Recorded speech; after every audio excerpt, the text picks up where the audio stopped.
as candidaturas, a gente entende que as bandeiras que a gente tem e as necessidades que a gente tem, elas acabam conseguindo ter uma entrada melhor nesses outros partidos. Então, agora eu vou passar a palavra para você, justamente para você falar um pouquinho de uma história breve da UP, né? Como que ela está estruturada, como que o diretório em São Paulo está formulado, em que cidades que está ativo, quais são as candidaturas que vão ter também. Tipo, eu tive contato com você e com acho que a Lígia, né? Não, a Lígia é de senadora, né? Não é com a Lígia mesmo, né? Que também é É, estadual, né? Então, também é com a sim. Lígia, mas não sei se vão ter outras também, então queria que você falasse um pouquinho sobre isso. Boa noite novamente, então, para todas e todos. Só para começar, vou me apresentar. Meu nome é Amanda Bispo, eu faço parte da Unidade Popular, né? Sou membro do Diretório Nacional da UP, e eu sou formada em Engenharia pela Universidade Federal da ABC.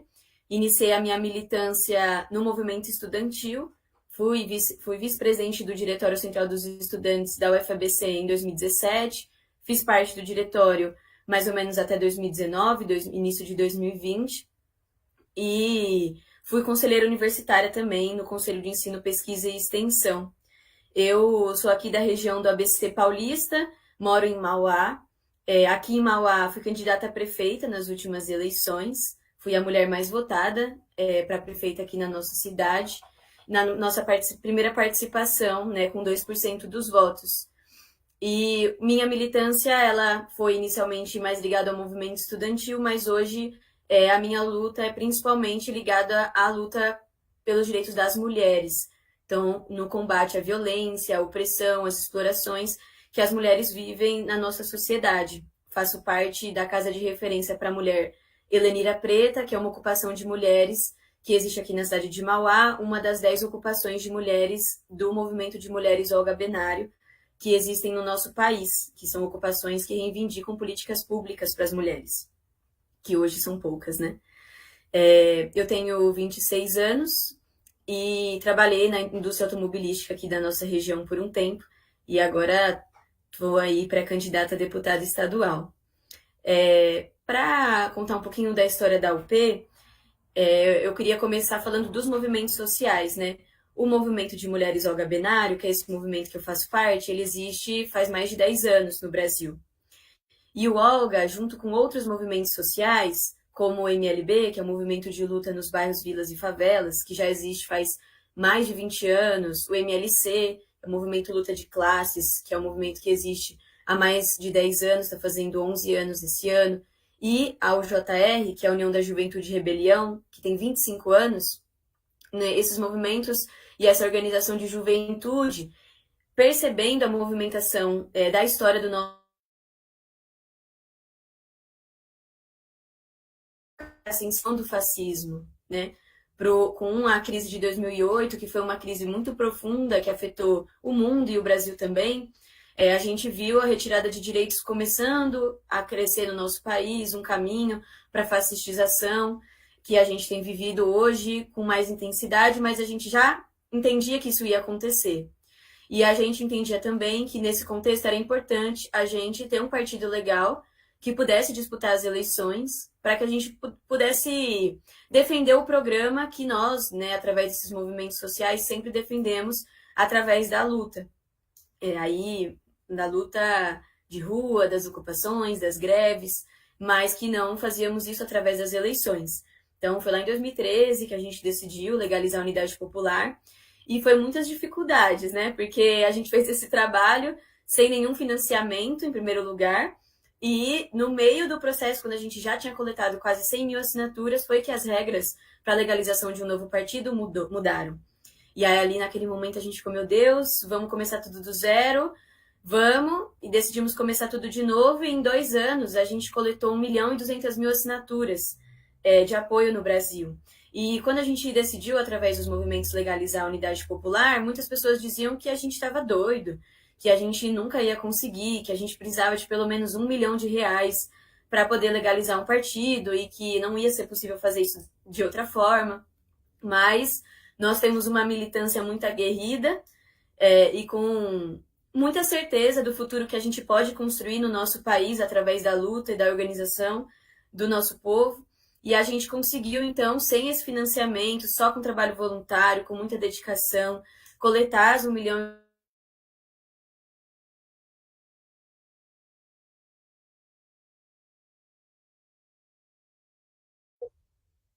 Amanda deu uma travadinha aqui.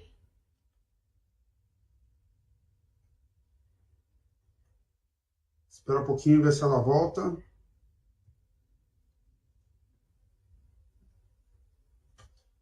Internet, como sempre, daquelas travadas. Travou pra você também, né, Mariana? Travou, né? Deixa eu dar um alô nela aqui.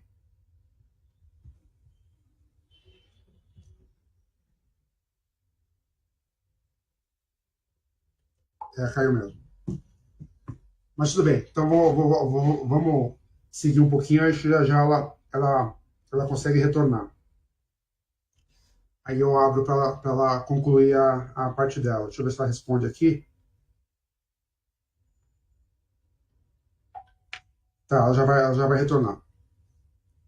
Tá? Mas eu acho que assim, é importante esse tipo de iniciativa, porque realmente, como ela colocou, coletar mais de 1 milhão de assinaturas não é trabalho fácil. Né? Realmente é algo que todos os partidos que tentam criar um novo têm bastante dificuldade para estar chegando lá. Eu já passei um pouco por isso, eu sei bem como que é. E o PSOL, na verdade, quando eu comecei a militar no movimento estudantil, o PSOL estava sendo criado, que foi ali por volta de 2002, 2004, que eu lembro que a primeira atividade da Uni que eu participei, estava a galera do PSOL com a banquinha lá, coletando assinatura, uns Conegs ou Conebs aí, quando eu estava no UFSCar. Então é aquela coisa, é um trabalho de longo prazo. Deixa eu liberar ela aqui de novo. O pessoal foi fundado com a ruptura lá em 2003, né? Quando teve a reforma da Previdência. Termina aí, Amanda, então. Não sei o que aconteceu. Normal. Mas, enfim, a gente participou da nossa primeira eleição em 2020 e, inclusive, a gente teve no Brasil inteiro mais votos do que alguns partidos que já existem há muitos anos, né? As nossas somas de votos nas nossas candidaturas no nosso país foi maior do que muitos partidos que já estão consolidados na nossa primeira participação eleitoral. E o nosso trabalho da UP é todo voluntário. Então, nosso financiamento não vem de empresários, nem nenhum banqueiro. Todo financiamento é doação dos filiados e de apoiadores, e foi assim que a gente construiu as nossas candidaturas em 2020, e também é assim que a gente vai construir a nossa pré-candidatura, as nossas pré-candidaturas esse ano. E para apresentar rapidinho só um pouco do que a gente defende, a Unidade Popular tem como defesa principal, né, o nome do nosso partido é Unidade Popular pelo Socialismo. Porque nós defendemos que dentro do capitalismo não é possível a gente realmente solucionar os problemas que a gente tem vivido enquanto classe trabalhadora, enquanto mulheres, enquanto juventude, enquanto estudantes. E por isso, a nossa proposta principal, né, e o porquê a gente criou a Unidade Popular, é para a construção do que a gente chama de poder popular.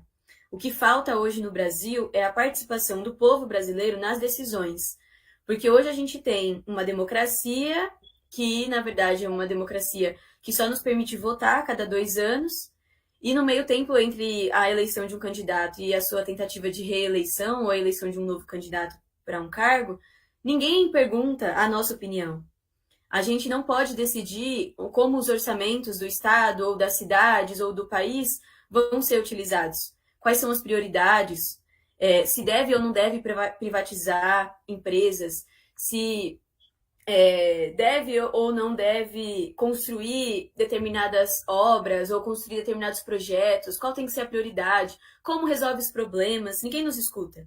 E a gente acha que esse é um dos principais problemas, porque hoje, por nós que sofremos na pele os principais problemas, não podemos opinar, não sabemos o que está acontecendo, é até difícil de saber o que está acontecendo direito nas câmaras, né?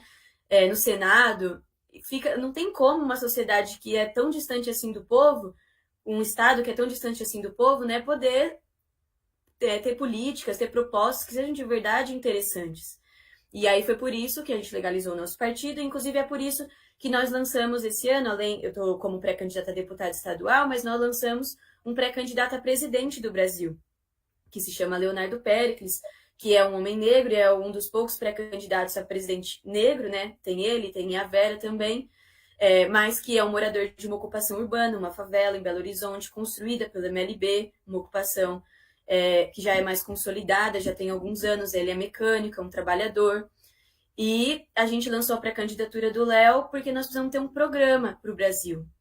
E através da candidatura dele, a gente está trabalhando para dizer o que é que a gente acha que poderia ser feito para tirar o Brasil da crise que a gente está vivendo hoje, que é muito profunda e que precisa de ações muito concretas para isso, como, por exemplo, a auditoria e o fim do pagamento da dívida pública, a taxação das grandes fortunas, enfim, se eu falar tudo demora muito, mas para resumir, a gente tem a pré-candidatura do Léo a presidente. Aqui em São Paulo, nós temos a pré-candidatura da Vivian Mendes, da senadora, que por enquanto, pelo menos até onde eu sei, é a única pré-candidatura da esquerda e é a única mulher pré-candidata a senadora na esquerda que a gente tem hoje, que tem aí como principal pauta a questão da legalização do aborto e também o objetivo de prender o Bolsonaro e sua família pelos crimes que cometeu nesses últimos anos e que hoje não sofreu nenhuma penalização por isso.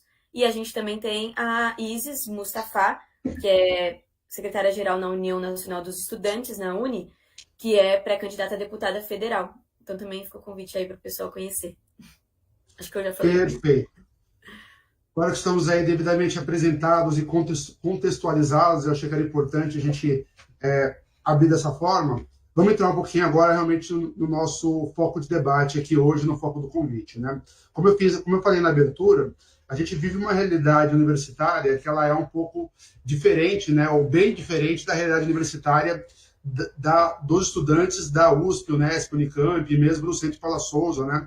E das FATECs. Mas todo mundo está dentro do mesmo balaio, né? Todas essas iniciativas universitárias, todas as universidades, né, e mais o Centro Paula Souza, depende do quê? Depende do ICMS, que é a principal forma de financiamento das universidades públicas do Estado. E eles também estão, todos eles, debaixo de uma secretaria do Estado, que é agora não está mais, né, mas a secretaria da Patrícia Heller. Eu falo assim porque nessa gestão, devido às inúmeras coletivas que o Dória fazia, ficou mais conhecida a secretária do que a secretaria. Né? Então, a secretaria que a Patrícia Heller ocupava, que é a Secretaria de Desenvolvimento, é onde as universidades estão penduradas, vamos dizer assim, né? E é a secretaria que determina as políticas. E isso gera um problema. Para nós, esse problema ele acaba sendo duplicado. Por quê? A primeira coisa estranha, né, é não estar debaixo da educação. Né? A Secretaria de Educação, o Rocieli, né, cuida das escolas e do ensino fundamental, mas ele não fala sobre universidades. Né? Não é problema dele cuidar das universidades, embora ele seja da educação. E aí fica na alçada da Secretaria de Desenvolvimento o gerenciamento das universidades. E quando você precisa debater políticas que envolvem todas, você quer falar de educação, mas você fala geralmente com um secretário da área de gestão, da área administrativa, alguém que não tem formação na área de educação para debater com educadores e universitários.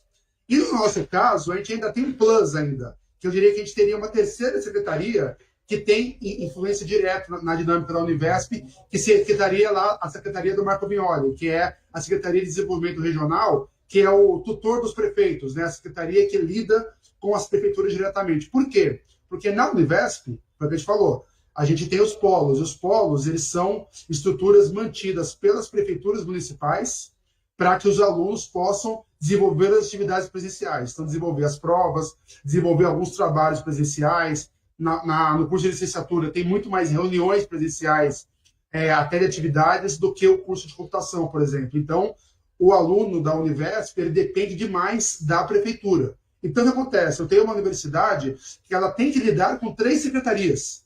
Imagina como que é difícil você encaminhar uma demanda, quando você precisa realmente sair da esfera da universidade e chegar até o governo do Estado. Você acaba sendo obrigado sempre a mandar para o governador, porque você não tem uma secretaria clara que consegue responder por todos os problemas da Univesp. E quando eu falo de problemas, eu falo, sobretudo, de polos que chegaram a deixar de existir. A gente tem agora esse retorno das provas presenciais, que vai acontecer a partir de semana que vem, e tem alunos que estão em polos que desapareceram. Teve polo que foi fechado porque o prefeito sofreu impeachment por causa de desvio de corrupção da verba do polo. Certo? Só que isso não vai para a imprensa. Por quê? Porque, por exemplo, a presidente da UE, ela foi informada diretamente sobre esses problemas dos polos. Pergunta se em 2 meses, desde que essa reunião ocorreu, que foi lá em abril, teve um post sequer da União Estadual dos Estudantes falando sobre o polo da Univesp que deixou de existir. Por que isso não tem? Isso emenda com outra parte do debate para a gente fazer agora. É o preconceito com a educação à distância. Né? Então, a gente tem um debate que é importante ser feito sobre a qualidade dos cursos EAD, sobre a diferença do curso à distância para o curso presencial, mas qual que é a questão que a gente coloca? Por quê? E aí eu vou fazer um recorte especial, conversando aqui com duas candidatas identificadas com o campo da esquerda.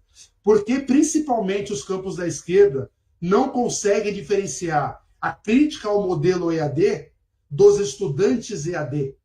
Né? Porque o que acontece hoje nos campos da esquerda é que quando você tem, sejam correntes ligadas ao PSOL, que estão lá ativas no movimento estudantil, ativos em DCE, seja, por exemplo, a UP, mas também eu posso citar o PCB, posso citar o PSTU, posso citar várias correntes, aí até várias correntes do PT, sobretudo, que não escapa aí, mas outros partidos, eu posso citar uma lista enorme aqui. Por que tanta dificuldade hoje para você ter um posicionamento que é crítico à EAD, mas sem que você exclua os estudantes? Então, o estudante EAD hoje, ele não consegue ter acesso a nenhuma bolsa de assistência estudantil, ele tem uma dificuldade enorme para conseguir ter direito a ter bolsas de iniciação científica, conseguir ser aceito em programas de iniciação científica. Então, o que acontece? Tudo isso está num contexto muito complicado para o estudante EAD. Então, nesse sentido, dito tudo isso, a pergunta que eu queria colocar para vocês é como que vocês avaliam hoje, não só se eleita deputadas, mas também pensando nos seus partidos, né? Nos seus coletivos que vocês constroem no movimento partidário, né? Que não se resume a disputar a eleição, mas se resume também a um movimento social que ele está presente em sindicato, ele está presente, por exemplo, na POSP, que é o Sindicato de Professores do Estado de São Paulo, enfim.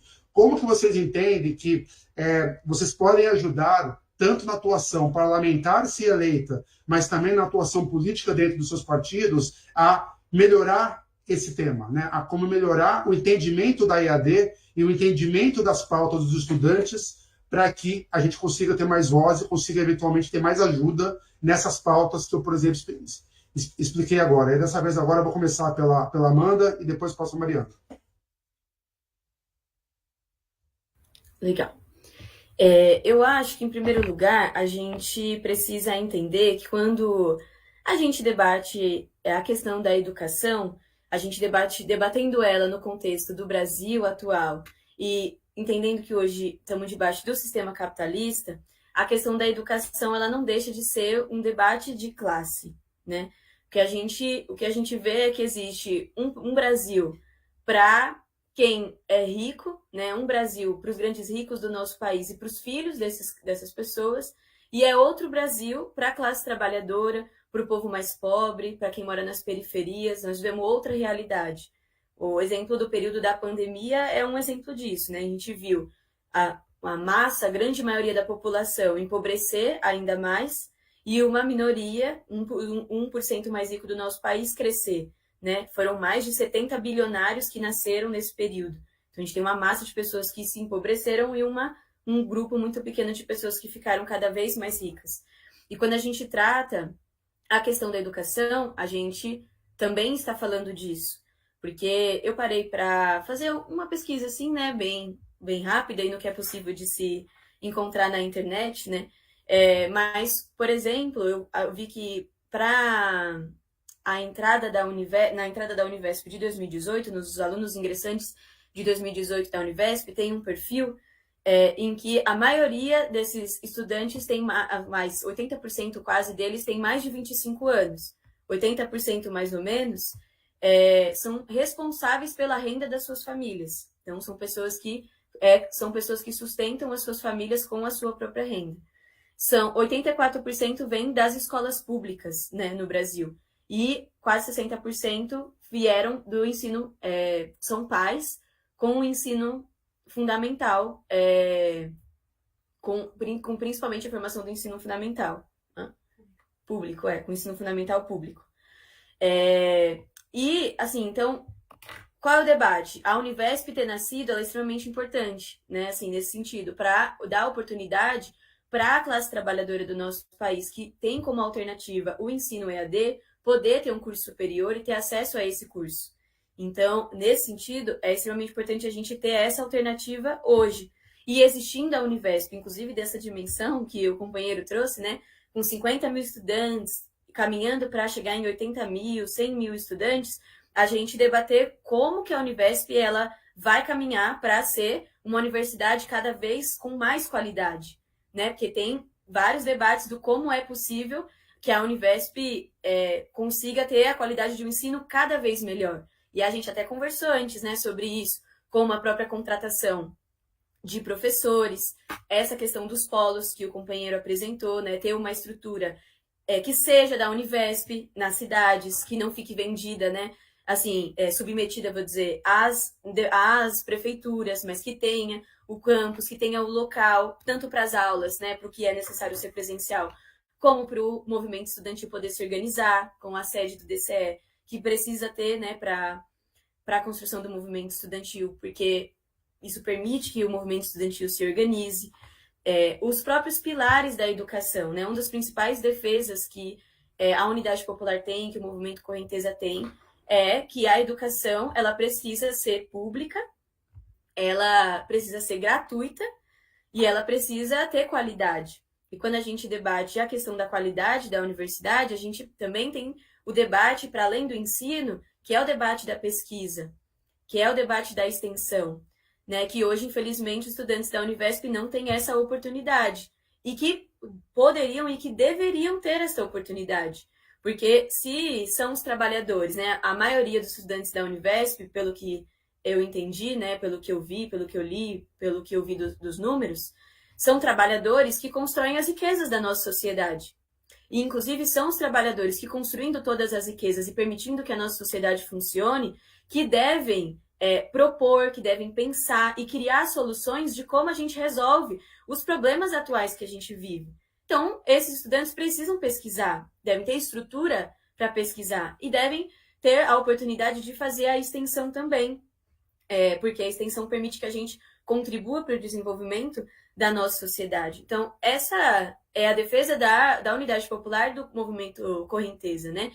A questão da autonomia universitária é outra, né? Porque ter o reitor, que é na Univesp, não é reitor, Presidente, né? é presidente indicado pelo governador no primeiro dia de governo. Exato, então, precisa ter uma estrutura de autonomia da Univesp, né? Com professores contratados, com técnicos administrativos, com os estudantes, com o conselho universitário, né, e com a escolha do seu representante. Então, o presidente da Univesp precisa ser escolhido pelos estudantes, né? Os estudantes precisam opinar sobre isso, precisam ter voz, e não só quem o governador escolher é quem vai tomar as decisões, e aí, inclusive, de acordo com os interesses do governador, né? Tá nomeando alguém ali com algum interesse nessa presidência. Então, a autonomia universitária, ela também é essencial para a gente garantir que a universidade caminhe num sentido de desenvolvimento da sua qualidade, de desenvolvimento da pesquisa, de contribuição para o desenvolvimento da nossa sociedade. Agora, a gente entendendo essa importância, nós defendemos enquanto, por exemplo, eleita deputada estadual. A nossa defesa vai ser toda essa que eu falei aqui, mas vai ser também para a ampliação do ensino público, né, e do ensino presencial. Porque, por exemplo, a USP é uma universidade que, se eu não me engano, eu vi um dado que contribui com 1% da pesquisa científica mundial. E nesse debate da nossa realidade, enquanto um debate de classe, nós precisamos que as trabalhadoras e os trabalhadores, que as filhas das trabalhadoras e trabalhadores, que o povo pobre e periférico do nosso país tenha acesso a uma universidade de qualidade como essa. E esse povo possa contribuir para o desenvolvimento científico do mundo. Então, nós precisamos, na nossa opinião, ter mais universidades públicas presenciais. Mas não só ter mais, mas ter nessas universidades políticas que permitam que as pessoas entrem na universidade e não precisem sair. Porque em 2014, por exemplo, metade dos estudantes das universidades públicas saíram da universidade.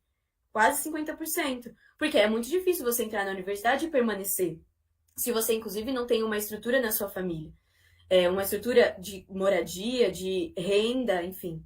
Então, a gente precisa que tenha mais políticas de permanência estudantil, política habitacional, política de alimentação, política de bolsas, né, socioeconômicas, bolsas para pesquisas científicas e com valores que sejam condizentes com as necessidades que a gente tem hoje de renda. Então, na nossa opinião, a gente precisa olhar para essa questão da educação de um ponto de vista que a gente precisa ter uma educação cada vez mais ampla para que permita que cada vez mais pessoas tenham acesso à educação de qualidade no nosso país, porque hoje só 36% dos estudantes da escola pública entram no ensino superior. Agora, 79% dos estudantes da escola privada entram. Então, existe um futuro diferente, dependendo... Mas deixa eu só te perguntar uma coisa que não ficou muito claro. A UP, ela defende a expansão, né, em quantidade de vagas e novos cursos públicos à distância ou não? Porque eu entendi que você defende a expansão do presencial. Mas eu preciso entender, a UP, ela é favorável, ela é crítica ou ela é contrária à abertura de novas vagas, por exemplo, expansão de vagas da Univesp e criação de novos polos? Não somos contrários. Isso inclusive, falando da UAB também. Expansão da educação, a gente não é contra, jamais. A gente é a favor da expansão da educação. E aí, eu acho que, no nosso entendimento, o orçamento ele deve ser investido principalmente para construir os presenciais com qualidade para que a classe trabalhadora possa fazer parte. Mas o EAD cumpre hoje um papel extremamente importante. Então, a sua expansão, a melhora da sua qualidade também tem que ser tem que ser pensado, tem que ser desenvolvido, tem que ser planejado. Perfeito, obrigado. Passar agora para a Mariana. Bom, eu, na verdade, acabei falando da questão da candidatura e acabei não me apresentando. Então, vou pedir um tempinho para me apresentar com mais calma. Pode ser? Bom, eu sou Mariana,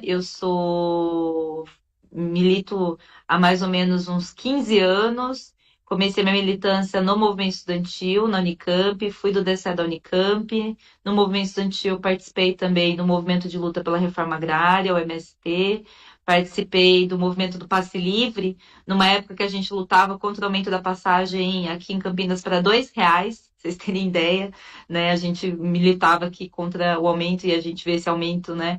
Passagens Brasil afora muito mais caras que isso. Também militei no movimento feminista, principalmente no combate à violência contra as mulheres, que é uma realidade na vida das mulheres, né? E entrei no PSOL a partir da greve contra a reforma da Previdência, em 2003, né? Em 2002 a gente, né, tinha uma expectativa muito grande com a eleição do Lula. Em 2003 veio a reforma da Previdência, que continuava a reforma do próprio Fernando Henrique. E foi naquele processo que eu participei da greve contra a reforma da Previdência e que aí né, foi nesse processo que o pessoal, que os chamados radicais do PT, Luciana Genro, Babá, rompem na verdade, tem uma posição de votar contra a reforma da Previdência, são expulsos do PT por causa disso, e daí surge o PSOL, e é nesse processo que eu comecei a militar no PSOL. Então faz mais ou menos uns 15 anos que eu milito no PSOL. Então eu falo que a gente amassou barro, o PSOL cresceu bastante, a partir do que mais cresceu nos últimos anos, mas a gente teve um processo de construção do PSOL lá desde o início. E eu acho que foi muito por conta dos processos de luta que aconteceram, né, todas as lutas que travaram nesse período. Eu participei, inclusive, da manifestação da luta de 2007, exatamente que criou essa tecnocracia aí, né, essa vinculação do ensino que o Chamali comentou, que é a vinculação do ensino superior à Secretaria de Desenvolvimento. A gente fez uma luta contra isso, enfim. E aí, em 2000, fui candidata algumas vezes a vereadora, fui eleita vereadora pelo PSOL na cidade de Campinas em 2016. E aí, como fui presidente da Comissão da Mulher, e depois, agora em 2020, fui reeleita, fui a vereadora mais votada da cidade de Campinas, e acho que foi bem legal isso, na verdade, porque a gente, na verdade, surpreendeu aí, teve muito machista que ficou para trás, eu achei bem legal. E sou militante do Movimento Esquerda Socialista, que é o mesmo, uma corrente interna do PSOL, que luta por um PSOL independente e anticapitalista. Então, nós acreditamos aí no processo de luta, que os processos não se resolvem pela eleição, mas é no processo de luta, reivindicando as insurreições que têm acontecido no Brasil, no mundo e na América Latina, como uma forma de mudança da estrutura de desigualdade e do capitalismo que nós temos. Bom, apresentado isso, né, eu acho que a primeira coisa que eu acho que é importante dizer é que existe uma necessidade, uma pressão social muito grande para a ampliação do ensino superior público, né? Na verdade, a gente viu aí a própria criação da Univesp, ela não é uma criação, ela é uma criação que responde a uma demanda muito grande, né, da sociedade, de luta da sociedade, dos próprios movimentos pela ampliação da educação pública, porque é um direito de todos participarem, terem acesso à educação superior pública. Né? Nós defendemos isso, que é um direito de todos que quiserem ter acesso à educação superior e pública. Né? E a Univesp ela foi criada, né, e eu acho que, né, defendo, né, acho que cumpre um papel importante, né, no sentido de levar aí uma educação para o conjunto, para uma parcela da classe trabalhadora que não teria condições de ter acesso a esse ensino sem que fosse dessa forma e nesse modelo. É claro que esse modelo é um modelo que precisa de muita melhoria para ter mais qualidade. Né? E eu acho que, primeiro, o reconhecimento de vocês como estudantes, né? E com estudantes que, ao serem estudantes de fato, têm direito à bolsa, têm direito a políticas de permanência estudantil, eu acho que isso é fundamental. Tem uma questão que eu acho que é importante também, que é o regime de contratação dos professores. A gente sabe que os professores, né, e isso tem sido uma regra aí nas criações mais recentes de universidades, né, que são professores e professoras extremamente precarizados, né, extremamente com um regime de trabalho que coloca uma instabilidade muito grande. Penso que a gente precisa ouvir os estudantes sobre como que o próprio modelo, né, do EAD poderia ser melhorado do ponto de vista pedagógico, né, e eu acho que isso é uma coisa importante, porque nós defendemos a expansão do ensino, mas uma expansão de qualidade, né, que de fato forme o estudante, porque a universidade não forma apenas o estudante no sentido do acesso ao conteúdo dos cursos, mas forma o estudante de uma forma geral, como visão de mundo, né, prepara o estudante aí é um direito a ter o acesso ao conhecimento na sua integralidade. Então, eu acho que isso é uma questão importante. Tem a questão também, né, dos trabalhadores, né, que eu imagino que também esteja numa situação de bastante precariedade. Eu sou funcionária técnica administrativa da Unicamp, participei do movimento sindical, e muitas vezes a realidade dos trabalhadores, né, sei que os estudantes, a maioria, são trabalhadores e devem entender como, muitas vezes, dentro da própria universidade, os trabalhadores que constroem a universidade são silenciados muitas vezes, são colocados invisíveis. Então, os próprios trabalhadores têm que ter as suas demandas atendidas, né? Eu digo que eu fui estudante da Unicamp, né? Sou estudante da pós-graduação, fiz o mestrado e o doutorado e sou funcionária. Quando eu entrei como funcionária, eu vi o outro lado da universidade, porque os trabalhadores estão dentro da universidade, construíram a universidade, com os trabalhadores negros. Nós tivemos, né, a política de cotas raciais, por exemplo, que foi uma conquista importante para ingresso da negritude, que foi historicamente excluída de tudo, né, por conta do sistema da origem escravocrata, por conta do racismo que nós temos no país. A política de cotas foi uma política importante para a inclusão dos estudantes negros na universidade. Mas os trabalhadores, muitos negros, inclusive, já estavam dentro da universidade como trabalhadores, sem que os seus filhos e sem que eles mesmos tivessem possibilidade de estudar. Então, eu acho que o fato de você ter uma universidade que chega num contexto, numa realidade de muitos estudantes que são trabalhadores, isso é fundamental, mas é necessário que isso seja acompanhado de direitos e não nessa precarização. E o fato é que hoje esse modelo que foi feito da Univesp, né, com os consórcios e tudo mais, e essa questão que o Chamali colocou sobre a questão, né, das prefeituras controlarem os polos e tudo mais, isso coloca uma instabilidade muito grande, né? Isso coloca uma precariedade e uma instabilidade muito grande. Então, a gente precisa melhorar as condições de assistência. Penso que as questões fundamentais é a melhoria da condição de permanência estudantil, a melhoria do conteúdo pedagógico do ensino à distância, né? Inclusive entendendo como que o presencial entra nisso, né? Eu sei que vocês fazem prova nos polos, mas que poderia ter espaços de vivência, enfim, outras modalidades. Claro que não inviabilizasse o próprio cursado estudante, eu acho que isso quem tem que dizer é a própria experiência dos estudantes, a melhoria das condições de trabalho dos professores, né? E a melhoria das condições dos próprios trabalhadores técnico-administrativos, que eu sei que deve ter todo um conjunto de trabalhadores que prestam esse serviço para que a Univesp seja possível, mas também e a gente ter aí uma estrutura própria da universidade para que a universidade não fique refém dessa instabilidade, dessa precariedade e sujeita a isso, porque a gente sabe que nos municípios, muitas vezes o que acaba dirigindo é o clientelismo.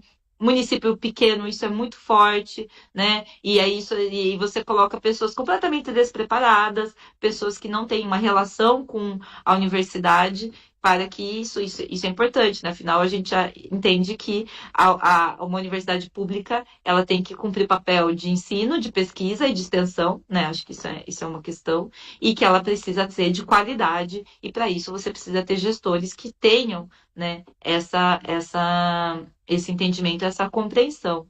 Então, acho que é um pouco isso.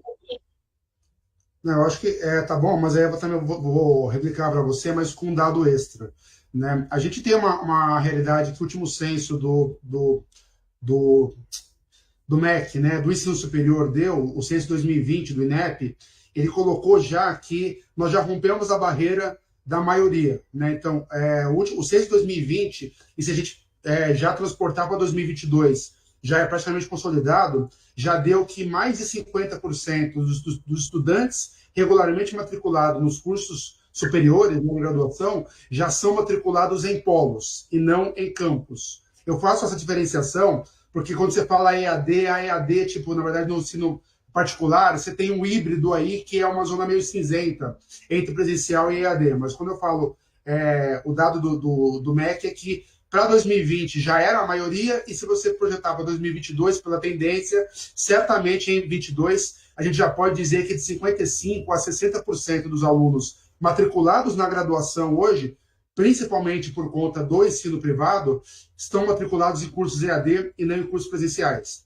Né? E cerca de 95% dos estudantes EAD estão no privado e 5% na particular, que é muito parecido com o que acontecia lá nos anos 90, na época das gestões Paulo Renato, do MEC, do governo FHC, aonde você tinha também 90% de estudantes na particular e 10% nas públicas, até que você teve Reúne, os projetos de expansão e depois do ProUni, para incluir mais alunos no ensino superior. Dito tudo isso, qual que seria o repique que eu queria fazer para você? Que é o seguinte.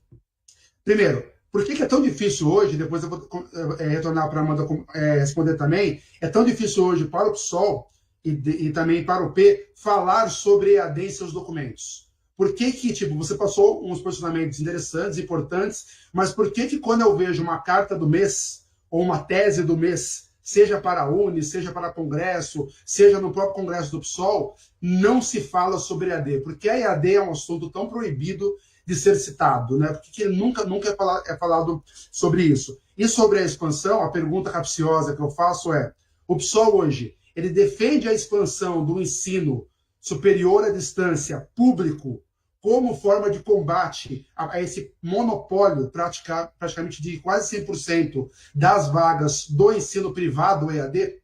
Né? Então, a pergunta concordamos ou não que precisamos expandir a EAD pública também como combate a EAD privada é sem qualidade ou não? Somos, em geral, contra a educação à distância, seja ela pública ou seja ela privada?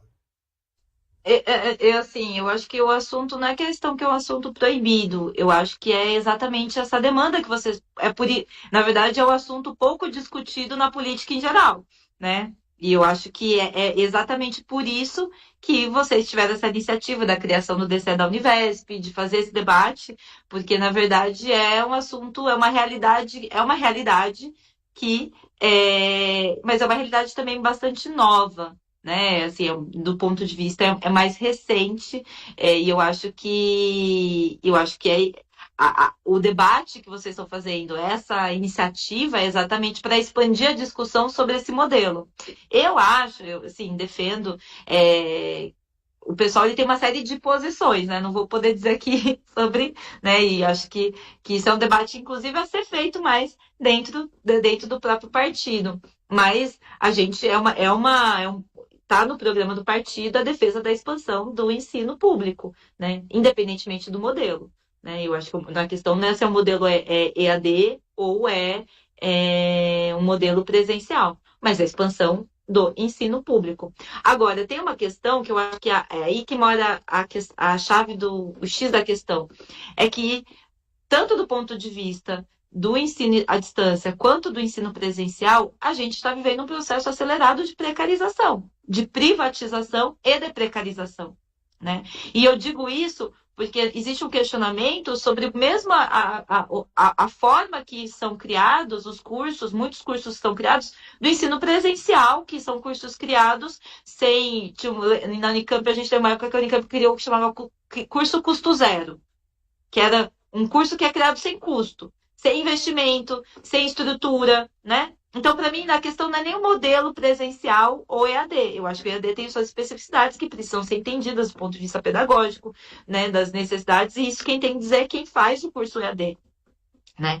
Mas a questão é que nós estamos num processo acelerado de desmonte do ensino público, né? De precariedade, o governo Bolsonaro ataca cotidianamente as universidades públicas, né? Quer dizer, como tanto ataque estrutural, cortando verba, financiamento, quanto o próprio ataque ideológico, né? Aqui no estado de São Paulo, embora o PSDB, né, historicamente, né, o PSDB, ele também tem, o governador na época, né, o João Dória, o Rodrigo Garcia, eles se diferenciam do Bolsonaro de alguma forma, né, de forma bastante oportunista por conta da eleição, muito embora tenha sido eleito, o Dória tenha sido eleito no Bolsodória, né, mas tentou se diferenciar do Bolsonaro, mas historicamente o PSDB, o Tucanato, também ataca o ensino superior público, né, inclusive com processo de privatização, com processo de precarização, com nunca não cumprimento do próprio orçamento, né, dos 11,6% destinado à educação.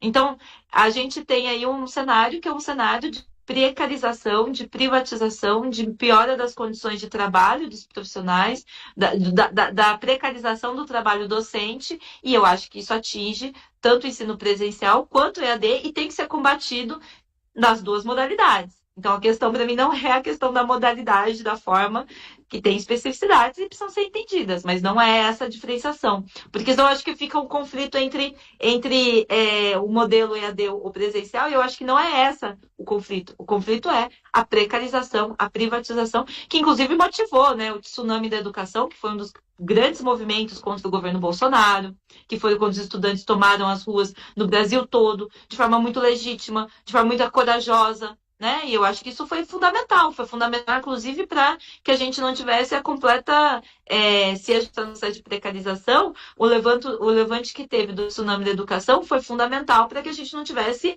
a barbárie completa no ensino superior. Eu acho que, na verdade, aí que está.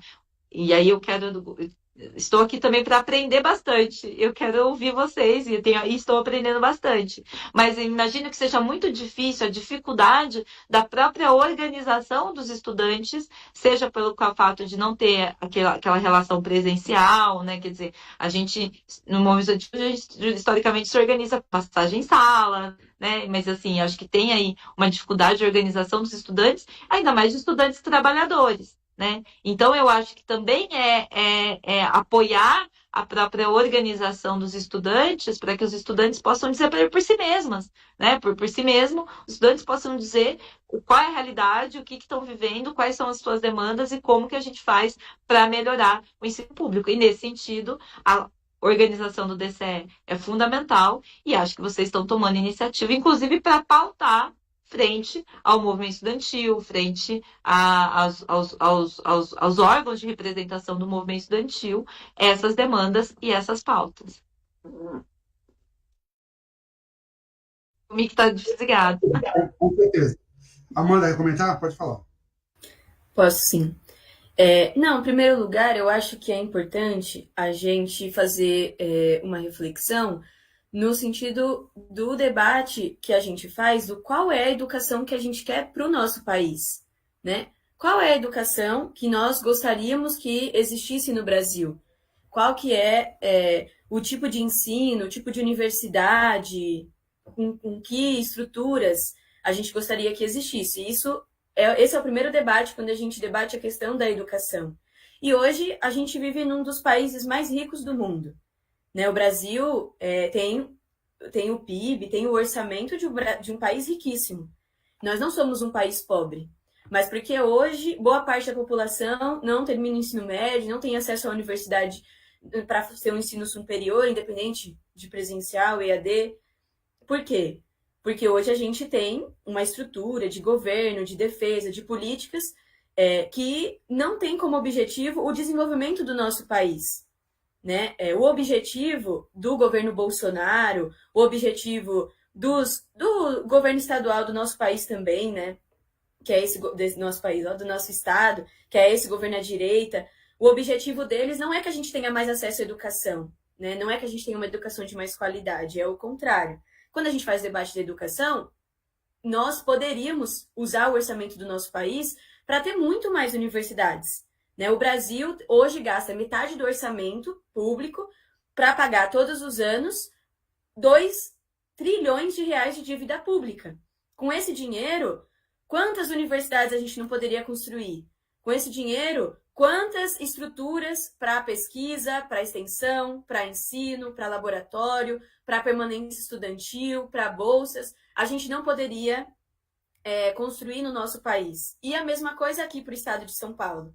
A gente prioriza, infelizmente, a gente não, porque eu não priorizo isso, tenho certeza que vocês que estão aqui participando da live também não, né? Mas quem hoje ocupa os cargos de poder prioriza o enriquecimento de uma minoria de ricos. E é isso que acontece, inclusive, com a educação, que tem se tornado nos últimos anos uma mercadoria. Né? Eu também vi um dado, né, de que o número de cursos EAD quadriplicou no Brasil nos últimos 10 anos. Então, é um processo novo na história do nosso país, mas que, infelizmente, é um processo que vem junto com um projeto de tornar a educação uma mercadoria. Porque, como o mesmo companheiro falou, isso está ligado à estrutura das universidades privadas, principalmente, que tem como objetivo o lucro. Então, lucra mais como? Lucra mais com o EAD? Então, vamos usar o EAD. Como é que eu vou encher meu bolso mais de dinheiro? Né? Oferecendo que tipos de curso? Cursos que são interessantes para o setor privado, né? Cursos que são interessantes para o que as indústrias, os banqueiros, os grandes empresários estão dizendo que é interessante. Então, para nós, a questão do debate, ela é principalmente essa, do para que a gente quer a educação.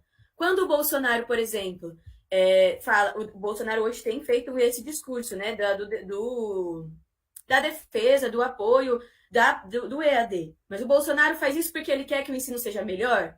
Ele quer que mais estudantes acessem a universidade? O Bolsonaro quer que a educação no nosso país avance? Não. O Bolsonaro quer que cada vez menos estudantes tenham acesso ao ensino superior. O Bolsonaro quer que uma massa de estudantes esteja fora das universidades, fora da possibilidade de debate sobre o futuro, de desenvolvimento de ciência. Agora, qual foi o papel das universidades públicas no período da pandemia?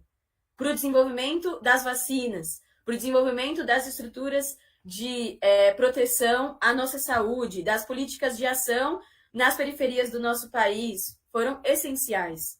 Né? Então, a questão principal é essa.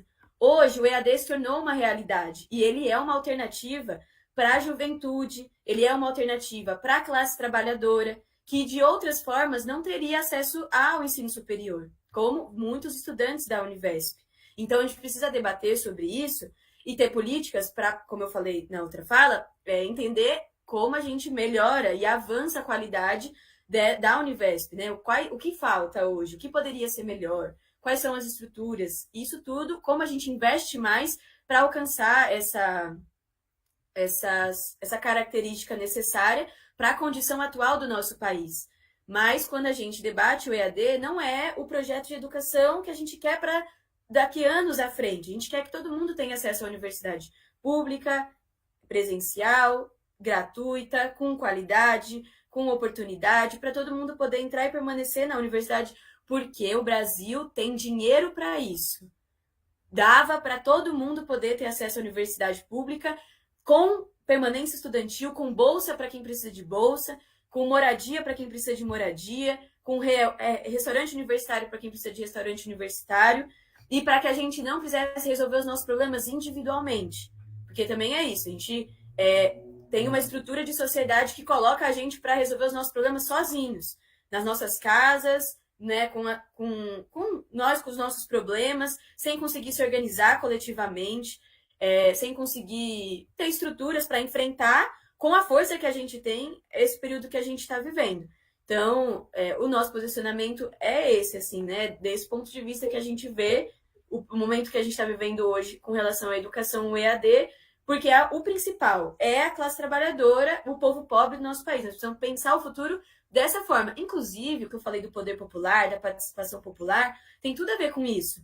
Porque a educação ela não ia caminhar para o sentido contrário do que é o interessante para a maioria dos estudantes do nosso país, se os estudantes pudessem decidir o futuro.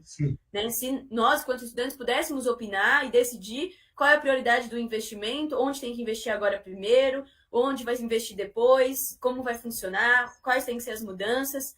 Então, nós precisamos participar, todos os estudantes do EAD, os estudantes do presencial, para que a gente possa construir de verdade um Estado, né, um país que realmente defenda os interesses de quem precisa ser defendido.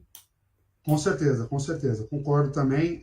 Já vou começar a girar a roda aqui, então quem quiser fazer uma pergunta ou alguma intervenção, pode usar a ferramenta de levantar a mãozinha aqui no Telegram, que acende aqui para mim, eu consigo abrir o áudio para falar. Então quem quiser falar, só clicar aí no levantar a mãozinha que eu vejo aqui e eu abro para vocês falarem. A gente tem aqui presente na live alguns diretores do DCE. Então tem a Ellen, que é diretora de movimentos sociais, tem a Evani, que é a nossa diretora de assistência estudantil, o Douglas é o diretor de movimento estudantil, tem o Robson também, diretor de convênios, o Paulo, que é o vice-presidente da área de negócios e administração. Então quem quiser falar aí, só dá o toque aqui que eu abro já.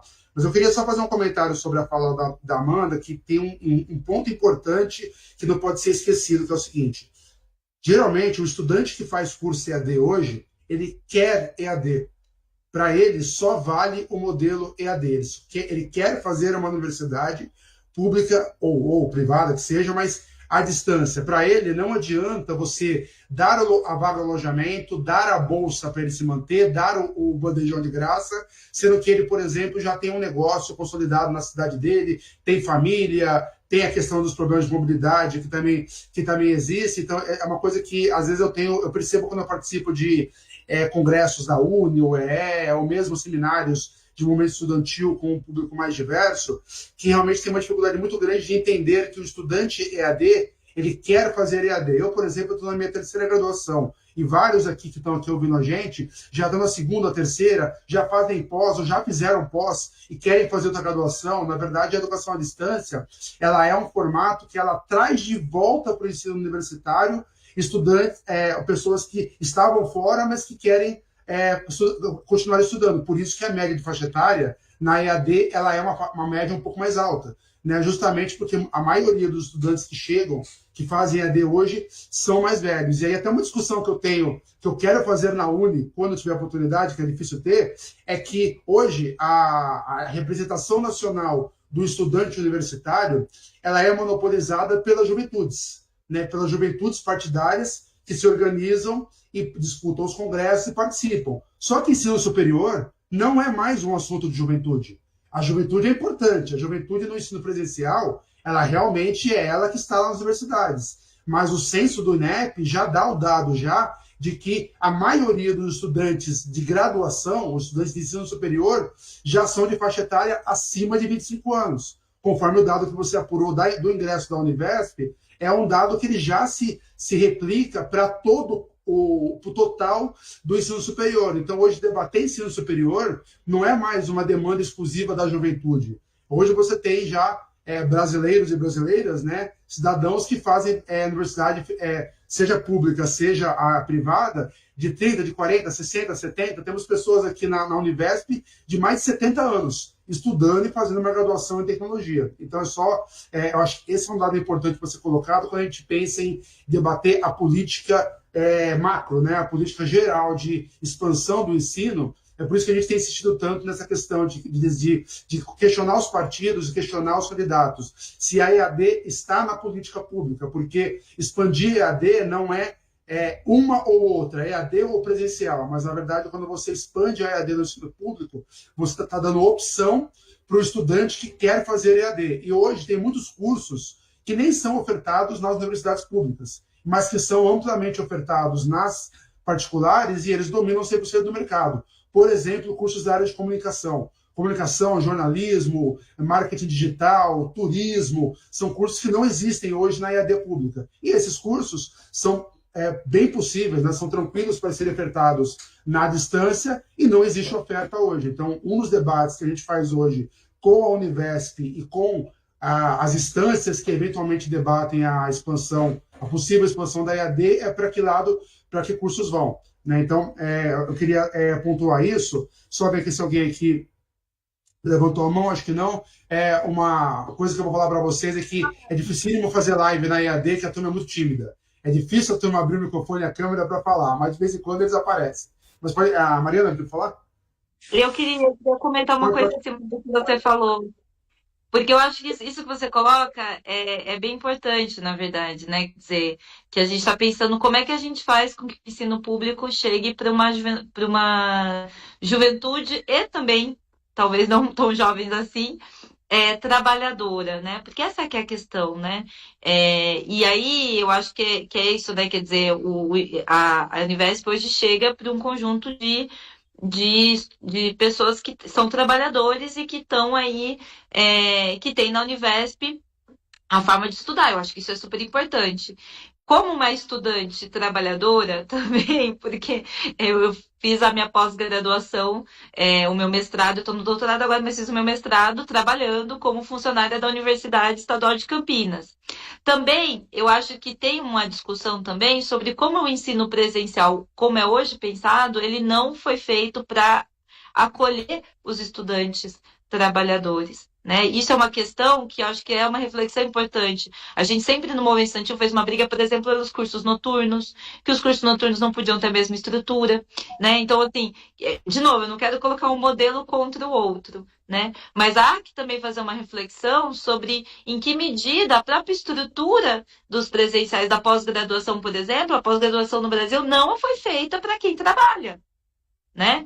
Quem trabalha tem uma dificuldade muito grande de fazer uma pós-graduação. Eu era funcionária da universidade e estudante da universidade e tinha uma dificuldade gigantesca de conciliar minhas disciplinas, de conseguir afastamento porque só tem aula das 8 às meio-dia. A pós-graduação só tem aula das 8 ao meio-dia, não tem aula noturno, e eu precisava sair do trabalho, e eu precisava negociar com a chefia, enfim, isso dentro da própria universidade. Então, acho que também tem uma questão sobre a gente fazer uma reflexão sobre como que a educação, é possível que a educação seja exercida por quem trabalha. E também não é à toa isso no ensino superior, mas também no ensino médio. Não é à toa que as salas que estão sendo fechadas hoje, existe uma política deliberada de fechamento de salas no ensino médio, que é exatamente do noturno, que é exatamente daqueles que são os trabalhadores. Na verdade, existe um projeto de impedir com que quem trabalha possa estudar. Né? E eu acho que essa é uma reflexão importante que a gente tem que ser feita, puxando aí um gancho sobre a questão da Univesp, mas que atinge muito mais, até para dialogar. Porque eu acho que a grande questão é que eu acho que assim é se estabelecer não no sentido de que é um estudante do ensino presencial contra o estudante do ensino à distância, ou o estudante do ensino superior contra o estudante do ensino médio. Não é essa a questão. A questão é o modelo de precarização, de privatização e o modelo que é pensado, de fato, a não incluir quem trabalha, né? Excluir, é um modelo pensado para excluir os trabalhadores do acesso à educação.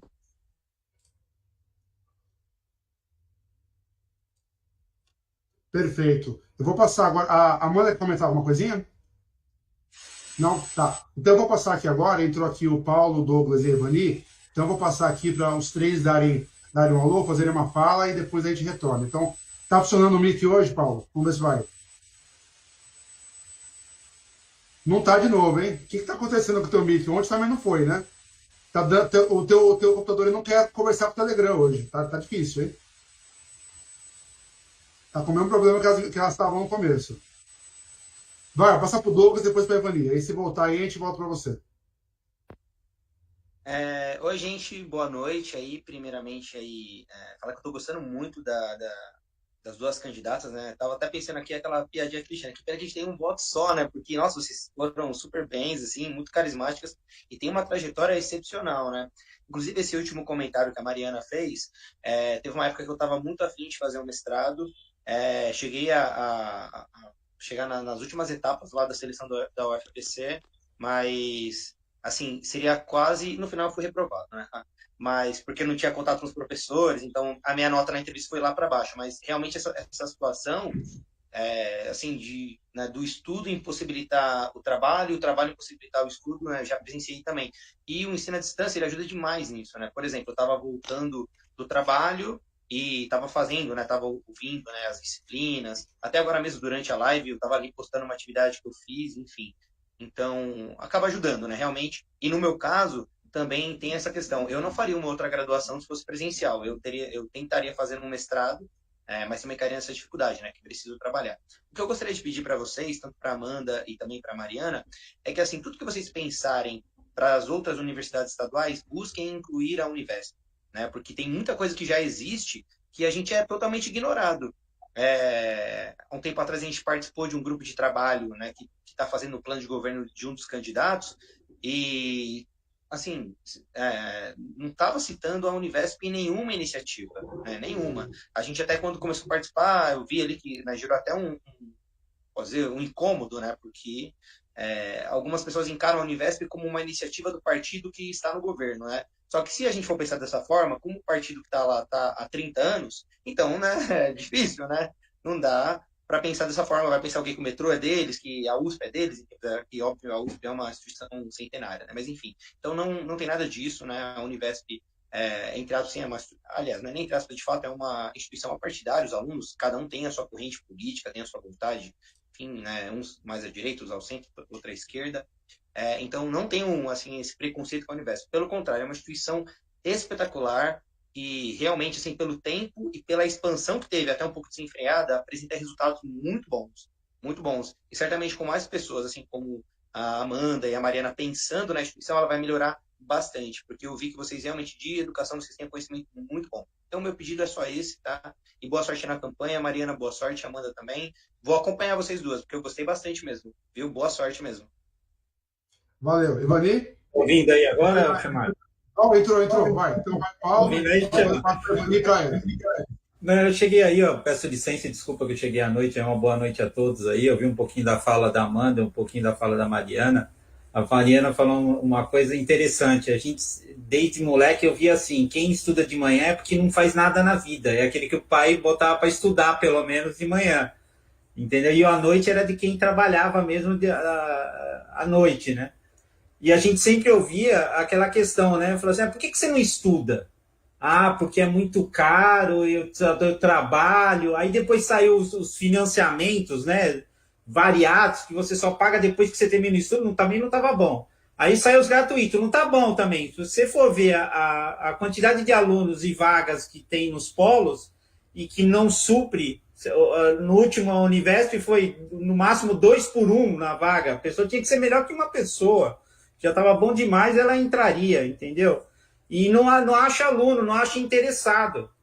Entendeu? Então, o perfil é outro. As pessoas estão mais procurando parte de profissionalismo do que acadêmico, né? Eu vejo. As pessoas estão indo atrás muito de tirar certificados, essas coisas todas que vai dar dinheiro para ela, né? Mas eu vejo assim um problema que eu vou passar assim para a Amanda e para a Mariana, que eu acho que elas estão com a faca e o queijo na mão aí, para ir atrás. Eu vejo assim um problema do que as coisas não funcionam, porque as pessoas às vezes querem tirar de alguém para si e não adquirir uma coisa para si. Então funciona assim que eu quero dizer. Se existe um fomento, se existe, para não dar desvio de finalidade, uma verba para a educação no geral, quando se vai levar qualquer coisa, fala assim, vamos adicionar EAD, pô, a gente já está ganhando pouco e agora vai entrar mais um no bolo, entendeu? Então as pessoas falam, pô, eu não quero isso aí, não quero. Se for levar lá para o legislativo, é igual a menina falou ontem. Se for falar EAD, talvez em Univesp, eles nem sabem quem é a Univesp. Estamos quase 50 mil alunos, então as pessoas nem sabem que existe. Porque você vai levar alguma coisa desse tipo para eles, como envolve 100% política, governador, então, pô, vai tirar uma parte do meu bolo, entendeu? Então, o que eu dou uma ideia? Não existe, vai uma pergunta para a Amanda e para a Mariana, se não existe uma ideia de se fomentar uma outra linha, verba específica para a EAD, educação na EAD. Quem tiver presencial só e não tiver EAD, vai ficar assim entusiasmado. Pô, vou fazer EAD também, que eu também vou receber dessa parte. E aquelas que estão recebendo, estão dividindo as coisas, fazendo acontecer para pagar as contas, que estão difíceis, e recebem uma verba para estado físico e acaba trabalhando com EAD, eu acho que talvez seja esse o caminho. Eu não ouço muito falar isso. Não existe, não sei se na prática existe essa possibilidade de acontecer, de você procurar o fomento específico para EAD, entendeu? Por mais que seja lá em cima o plano anual, vai tanto de educação, saúde e tal, e segurança, talvez dentro da educação tenha uma maneira de se fazer para se direcionar, não dar desvio de finalidade, claro, mas que possa gerar um fomento específico, porque eu vejo que a briga muito grande de porque não quero EAD, não quero saber de nada. É porque eles acham que vai dividir as coisas, vão tirar uma parte do que eles já têm, que eles acham que é pouco. Então eu vejo assim, vai a pergunta aí, vai a reflexão aí para Amanda e para Mariana, se existe essa possibilidade, se vocês veem uma luz no fim do túnel para isso, ou se eu estou sonhando apenas com essa possibilidade. Fica aí a pergunta a todos, uma boa noite, obrigado. Valeu, Paulo. Vani, depois a Evelyn. Boa noite, pessoal. Boa noite, Amanda e Mariana. Obrigado por vocês terem aceitado o convite, porque teve algumas pessoas que não aceitaram, né? E assim, quando eu ouvi vocês falarem, eu lembrei que a gente participou de algumas reuniões da UNE, com a UNE e com a UEE, e nós não fomos muito bem recebidos. Assim, foi uma discriminação. Por exemplo, eu sou mãe, eu sou separada, eu tenho 2 filhos. Eu não poderia estudar presencial. O jeito que eu posso é o EAD. Então, é a minha forma de me realizar. Agora, com essa volta que a Univesp quer voltar presencial, tem muita gente reclamando aí em São Paulo, como que vai fazer para ir no polo? O polo é longe. E esse tempo de pandemia, a gente não precisou ir no polo. Então, foi muito mais fácil. Agora vai complicar um pouco, mas pelo menos uma vez tem que ir, isso daí não dá para fugir. Só que, assim, mais... Para uma pequena classe, esse é o único modelo que dá certo. Esse é o único modelo que funciona. E, assim, é igual o Paulo falou, eles veem que a gente vai tirar a verba deles. Não vai tirar, porque na BNCC fala de verba para o EAD. Então, não vai tirar. É uma parte que nos cabe. E, assim, a Univesp, a gente está tendo muitos problemas, mas por quê? Por falta eu acho que de verba, de estrutura, de funcionário, que se se os políticos em geral olhassem, mas ninguém vê. Eu sinto isso, que não vê, não, os polos, igual o Chemali falou, que tem polo que desapareceu, tem funcionário meio omisso, e aí a gente está com muita dificuldade, mas eu acho assim, que a hora que o pessoal começar a olhar mais para isso, tentar ajudar e cobrar, né? Porque a gente precisa de deputados, do pessoal que cobre, porque eu não posso ir na Câmara. Eu já vi muitas votações e lá tem aquele grupo que ele chega, ele decide e acabou, e a gente não tem acesso.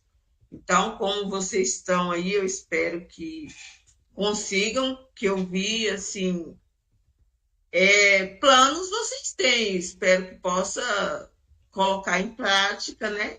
E olhar um pouco também para a Univesp e tentar, não assim, porque mudar a opinião da Uni ou da UE ninguém vai, né? Mas que pelo menos vejam o nosso lado também, né? E muito obrigada pela participação de vocês. Valeu, Ivani, muito bom. Só queria, só para deixar um pouco mais claro, realmente assim, o que aconteceu foi que ao longo de 2020 e 2021, nós procuramos participar dos eventos virtuais que estavam surgindo, sejam eles seminários ou reuniões abertas de movimento estudantil que eram convocadas pelo Google Meet, pelo Zoom, sejam os próprios congressos mesmo e conebs virtuais que a Uni e a UE fizeram. Em alguns eventos, não da Uni, mas de correntes ou de movimentos estudantis em gerais, aconteceram situações em que, quando nós nos identificamos como estudantes da Univesp e começamos no chat, ou quando foi aberta a palavra, falar sobre a Univesp e dizer que aquela crítica sobre a EAD ela era errada, ou discordávamos dela e nós somos estudantes de EAD e estamos aqui para debater, nós somos sumariamente excluídos da live e expulsos. Certo? Teve situação até de que foi coisa de 3 minutos, todos os alunos da Univesp foram excluídos da live, excluídos do grupo WhatsApp que estava organizando a live e não mais responderam. Então, tivemos situações em que, por nos identificarmos como estudantes EAD, nós fomos declarados pessoas não gratas naquele espaço de discussão de movimento estudantil e retirados de lá.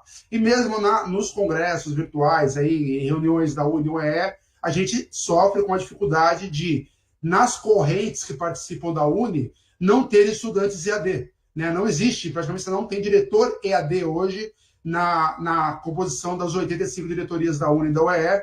Então, só para deixar claro esse ponto que a Ivani falou, essa que é a dificuldade do contexto que a gente passa, mas assim, o debate hoje não é sobre o movimento estudantil, mas é importante entender porque realmente a gente sabe que, passando pelas entidades gerais, as demandas dos estudantes elas são amplificadas e elas são mais fáceis de serem ouvidas e terem retorno. Só que o que a gente tem hoje é que no movimento estudantil e nas entidades gerais, a gente não tem voz. Justamente porque é aquela coisa da representação, né? Um estudante negro se vê representado se ele olhar para uma entidade geral e não ter nenhum negro. Um LGBT se vê representado se em 85 diretores não ter nenhum LGBT. Pois bem, não ter nenhum estudante EAD em 85 diretores da Uni, está tudo bem hoje em relação ao movimento estudantil. Mas só para explicar o que a Ivani falou, ela falou de uma forma mais doce, mas eu queria explicar que é por isso que a gente tem passado. E eu acho que a Ellen também pode comentar um pouquinho sobre isso, passar para a Ellen agora, e aí depois eu volto para vocês, e a gente já meio que fazendo uma rodada final já, para a gente caminhar para o encerramento. Boa noite a todos, boa noite, Amanda, boa noite a Mariana. Eu queria reforçar a fala do Chemali, do Paulo, da Ivani, do Douglas. Realmente, nos eventos que nós temos participado, existe esse preconceito contra os alunos EAD, contra o DCE da Univesp, ele é real. E eu percebi na fala da Amanda, da Mariana, pontos em comum, que foi a ampliação da educação e vocês levantaram a bandeira da importância do ensino EAD. Eu gostaria, assim, até de vocês, que quando vocês forem elaborar as propostas, as políticas públicas que vocês vão levar adiante, não se esquecer da educação EAD, não se esquecer da Univesp, porque no final do ano vão ser quase 100 mil estudantes que se não tem outra modalidade, não consegue se ver representado em outra modalidade de ensino, não consegue encaixar na vida deles. Então, não se esqueçam dos alunos EAD quando for abordar essa questão de educação. E mais uma coisa, eu vi que vocês defendem movimentos sociais, mulheres, trabalhadores, e eu gostaria, assim, de saber a proposta efetiva de vocês com relação para aumentar a participação das mulheres nessa modalidade de ensino, EAD e público. Como a gente inclui a minoria nessa modalidade de ensino?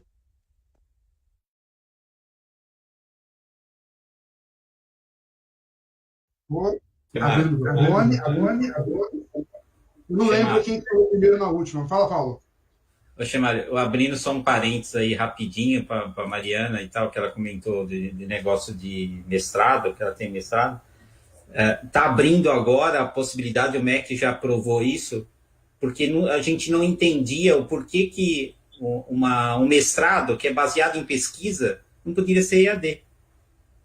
Qualquer outro tipo, medicina, qualquer coisa que precisa de prática, é compreensível. Em alguns casos, agora o mestrado, abriu-se a possibilidade, abriu para todas as universidades, quem quisesse tem um padrão a ser seguido, né? Quem estiver dentro desse padrão vai poder oferecer o curso de mestrado. A Univesp falou que em 2023 já estava pronta para começar, mas isso é igual o Chemari falou, não existem muitas cadeiras na Univesp, não existem muitos professores efetivos. Lá tem contratos de 2 anos, tem que sair, não pode renovar. É lei. Infelizmente, o Rodolfo, primeiro, não tem verba, sem dinheiro você não faz nada, não estou puxando o saco dele, pelo amor de Deus, não ganho nada para isso, mas ele foi diferenciado nesse ponto. Aonde você vê um reitor de universidade falar com 50 mil alunos na hora que você quer, e a hora que você quer. Ele me atende 10 horas, 11 horas, atendeu eu chamar de meia-noite, 1h da manhã. O cara é um reitor de uma universidade com 50 mil alunos. Até 2018, você nem sabia quem era o reitor. 2019, ele e a Simone atende os alunos no WhatsApp. Isso é fora do comum. Mas tirando isso, sem dinheiro, o cara não faz nada. Tem uma cadeira, se eu não me engano, que é do professor de física e de cálculo, que até o cara teve que ser mandado embora e contratado de novo para ele se aposentar. Ele se aposentou porque ele recebia mais de 35 mil reais por mês como professor. Então, o que acontece? Não tem essa frequência de professor, então cai nesse problema. Agora, o mestrado é uma outra coisa que poderia ser uma bandeira para vocês. O porquê não o mestrado EAD? Entendeu? Fazer práticas, receber verba para isso, entendeu? Levar essa bandeira, porque mestrados presencial são para poucos. É uma máfia, desculpe a palavra, mas é uma máfia do caramba. Entendeu? A máfia do caramba. Tem lá 5 vagas, 6 vagas, você tem que ser amiguinho do fulano, do ciclano, pelo menos na Unesp. Na Unesp, pelo amor de Deus, você entrar, você tem que puxar um saco que, meu Deus do céu. Entendeu? Você pode fazer o trabalho de pesquisa mais maravilhoso do mundo. Você não é amigo de ninguém, você não entra. Não entra. Se você conhece algum EAD, piorou, porque ele fala, não, é pelo amor de Deus. Não existe essa possibilidade. Agora que eu vejo assim, porque assim, troca de cadeiras, né? Então, tipo, o presidente da Univesp entrou com o Dória. Se o Dória não vai ser mais candidato e não vai ser mais candidato a nada, a probabilidade deles permanecerem é muito pequena. Vai trocar as cadeiras, vai entrar, o cara vai botar um amiguinho dele que não vai ser igual ao que a gente tem atualmente. Eu espero que seja melhor. Mas ser igual já seria, nossa, uma maravilha para nós. Mas para finalizar, o que eu quero dizer é assim, não puxa o saco de ninguém, espero que quem entre leve a bandeira do EAD à frente, entendeu? E aproveitar que eu abri o parênteses, era para falar sobre o mestrado EAD que está sendo concretizado agora nesse momento. Pelo MEC já foi autorizado. Então, se vocês quiserem levantar essa bandeira, será uma boa causa. Beleza. A tua informação é que, assim, está na CAPES, tem um grupo de trabalho que está discutindo o quê? O mestrado estrito sensu em qualquer universidade, seja pública ou privada, na modalidade de EAD. Porque o mestrado, as especializações, os MBAs já podem ocorrer e já são liberados já há muito tempo. Mas o estrito sensu é que ele teve algumas travas. E aconteceu o seguinte, há 2 anos ele foi autorizado, um pouquinho antes da pandemia, só que teve vários problemas na resolução e nenhuma universidade ofereceu, certo? E aí ele voltou para a rediscussão, para uma adequação. Então o mestrado estrito sensu, ele está num GT na CAPES, já sendo reformado, e a ponto de sair uma nova regulação. E também está aí no MEC, existe um grupo de trabalho chamado Reúne Digital, que é o projeto do MEC para você reformar a expansão de cursos EAD no âmbito exclusivo dos polos UAB. É uma outra discussão. Eu nem estou fazendo aqui, porque realmente o Rony Digital ele não interfere na discussão estadual, mas ele também é algo que está correndo em paralelo com a discussão do mestrado, da liberação dos mestrados estrito sensu EAD pela CAPES. Então, tem tudo isso, eu falo. Como eu coloquei no começo, são muitos temas ligados à educação à distância que são ignorados hoje. Né? Eu acho que esse é o ponto. Eu acho que o resumo de tudo é isso. Tem muita coisa que tem a ver com EAD que eu não entendo muito por que não são debatidos. Então, agora eu vou retornar a palavra vou passar primeiro agora para a Amanda e depois para a Mariana, para comentar o que todo mundo foi falado, e depois a gente faz mais uma rodada mais rápida, só para a gente concluir, que já deu o tempo já que eu combinei com vocês. Chamali, desculpa, posso só colocar um pedido? É que no começo, minha câmera deu errado no computador e estou fazendo o celular e vai acabar minha bateria logo mais. Tá. Aí eu não então, é o seguinte, eu vou passar para você então, Mariana. Você fala, e se você estiver concluindo, não tem problema. Se você cair, a gente conclui. E talvez eu saia, enfim, se eu cair é porque acabou a bateria do meu celular, gente, desculpa, que foi um improviso aqui. Na verdade, assim, eu acho que foram colocadas várias questões que foram apresentadas aqui, mas eu acho que o central, na verdade, e eu acho que essa a grande questão. Primeiro, é que assim, na verdade, a disputa, né, não é por falta de financiamento, né? Quer dizer, a questão é para que o financiamento da educação não é prioridade, boa parte, e muito menos o financiamento da educação pública, né? Boa parte do financiamento, bom, né, basta ver, né, as políticas que são feitas para favorecer, seja o capital financeiro, né, com o próprio pagamento da dívida, ou renúncias que são feitas, né? Aqui no estado de São Paulo, por exemplo, você tem renúncia fiscal de setores do agronegócio, que seria capaz de manter todo o sistema paulista, né? O sistema paulista de ensino superior poderia dobrar se o estado de São Paulo deixasse de fazer renúncia fiscal para o setor avícola, sabe? Então, assim, é uma coisa, não é só aquilo que é a forma como é investida, mas é aquilo que também deixa de ser arrecadado, que também é custo, né? Então, isso a gente sabe que é lobby e é poder, né? Então, eu de novo quero insistir muito de que não vejo que o conflito seja os estudantes do ensino presencial contra os estudantes do ensino à distância. Eu acho que é mais uma questão, mas entendo também a demanda e a reafirmação, né, a política afirmativa, né, de vocês lutarem para serem reconhecidos. Eu acho que a primeira coisa é reconhecer os estudantes do ensino à distância como estudantes, né, os estudantes do sistema público, né? Mas não vejo que o conflito seja esse. Acho que o conflito está mais no projeto de governo, um projeto de país e um projeto do Estado de São Paulo, que é muito para favorecer. A gente é o estado mais rico da federação, com desigualdades sociais gritantes, né?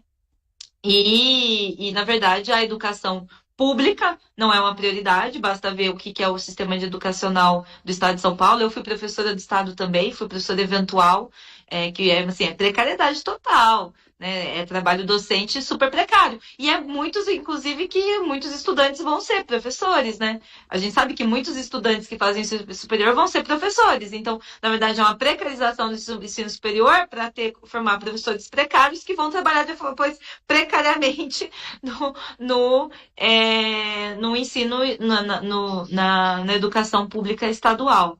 Então, eu acho que, assim, de novo, é um projeto de educação, né? E o que nós precisamos combater é um projeto de educação que coloca isso, que dificulta o acesso dos estudantes trabalhadores, é um projeto de educação que precariza. E aí eu quero comentar essa questão. Então, peraí, deixa eu conseguir amarrar. Então, assim, acho que a gente precisa incluir os estudantes do EAD, e esse reconhecimento é importante, e a gente lutar contra o ensino precário em todas as modalidades, como parte do processo de luta contra o ensino precário em todas as modalidades. E essa questão do mestrado, quer dizer, para ter pesquisa, o ensino superior, eu acho que o pilar ensino, pesquisa e extensão é fundamental, porque isso melhora a qualidade do próprio ensino, né? E para ter pesquisa, você não faz pesquisa sem pós-graduação, né? A pesquisa é, basicamente, o pilar da pesquisa é a pós-graduação. Eu acho que é interessante a gente pensar como que a gente cria, né, na estrutura da Univesp, um processo para que você tenha pesquisa, né? E, portanto, pesquisa dentro do modelo da Univesp, que é a pesquisa EAD. O que eu acho que tem um risco é que, muitas vezes, essa modalidade da EAD, que da forma como ela aparece nas universidades presenciais, elas, na verdade, elas são feitas de forma a justificar um processo de precarização pelo qual o próprio ensino das universidades presenciais tem passado. Né? Então, de novo, assim, eu acho que a gente precisa expandir, precisa discutir a modalidade como uma modalidade existente, importante, que permite o acesso, mas a gente precisa combater, que aí é uma estratégia do governo de usar determinadas formas para precarizar. Então, eu sei que é muito comum, porque eu tenho vários amigos que trabalham para ensino à distância, que são professores de ensino à distância. E é muito comum, por exemplo, a galera grava vídeo e ela tem que assinar um termo lá né? Tem que assinar um termo de que aquele vídeo vai ser usado para sempre a despeito do professor. E aí o professor terminou a gravação de vídeo, ele é mandado embora. Não se faz pesquisa assim. Não se faz ensino assim. Acho que essa que é a questão. A questão é a precarização. E a precarização passa também pelo trabalho docente. Né? Pela precarização do trabalho docente, pela negação da política de permanência, por uma série de coisas. Né? Então, eu acho que a gente precisa, né? Acho que é importante vocês estarem na luta para afirmar o ensino à distância como o reconhecimento, e que vocês sejam parceiros também, né? E junto com os estudantes, enfim, eu também acho que também não é só uma questão de vontade, acho que tem preconceitos mesmo, imagino que tenham. Eu não tô aqui, entendo o que vocês passaram, e eu acho que a gente vai precisar caminhar nesse sentido, mas também como uma parceria para lutar contra a precarização do ensino. Né? Que é isso. Porque eu acho que essa que é a grande questão. A grande questão é como que a gente pensa uma universalidade dentro das especificidades. Né? Como que a gente pensa as especificidades que existem, mas a gente pensar um projeto de educação como um todo, uma universalidade. Né? Respeitando especificidades. E só para concluir, que foi perguntado sobre a questão das mulheres, acho que também tem uma questão sobre a estrutura do mundo do trabalho, né? A estrutura do mundo do trabalho, como a gente viu um país patriarcal, machista, desigual, onde as mulheres ganham menos, as mulheres negras, sobretudo, estão nos postos mais precarizados, estão numa situação, por exemplo, muitas mães que você tem depois a mulher fica grávida, depois que acaba a licença maternidade, a mulher é mandada embora. Né? Isso é muito comum. Muitas mulheres abandonam o estudo para cuidar dos seus filhos porque o pai abandonou, porque o pai, enfim, porque, né, por uma série de motivos. Então, eu acho que tem uma questão, né, de ter políticas afirmativas. Acho que esse é um debate interessante de pensar como que a gente mantém as mulheres, né, dentro do trabalho. Eu acho que isso também se faz por meio digamos assim, eu vejo isso como uma necessidade de revogar todo o processo da reforma trabalhista, que impactou muito sobre as condições de trabalho das mulheres, né? Mas penso que a gente poderia ter algumas outras políticas. Por exemplo, o auxílio emergencial foi fundamental da pandemia. Por que não ter uma renda básica de fato?